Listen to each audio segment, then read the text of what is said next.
দুপুরবেলার খাবার নিয়ে। তো এই দেখো আমি এখন খাবো হচ্ছে ভাত আর মাংস। আজকে মন চাইলো আবার তোমাদের সাথে খেতে খেতে ভিডিওটা শেয়ার করতে, তাই জন্য ভাবলাম খেতে বসে দিয়ে দেবো, তোমাদের সাথে তো দেখাই। তো আজকে মন চাইলো বলে কিনা দেখালাম, ঠিক আছে। তো তোমরা কে কে বলো খাওয়া দাওয়া করেছো, আর না খেলে সবাই খেয়ে দিয়ে নিও। এতগুলো তো সবাই খেয়ে দিয়ে নেওয়ার কথা, সবারই খাওয়া দাওয়া হয়ে গেছে অবশ্যই। যতটা আমার মন বলছে তোমাদের সবারই খাওয়া হয়ে গেছে।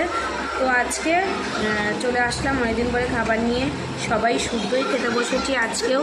এই দেখো সবাই আছে এখানে, সবাই মিলেই এসেছি আমরা খেতে এখানে বাড়িতে ঘরে। তোমরা সবাই জানো, তোমাদের বলেছি বাড়িতে সবাই মিলে একসাথে খেতে বসেছি। আর একসাথে খাওয়ার মজাটা আনন্দটাই কিন্তু একদম অন্যরকম, অন্য ভাব লাগে। তো খুবই ভালো লাগছে। তো যাই হোক, তো চলো তোমরা সবাই খেয়ে নিও।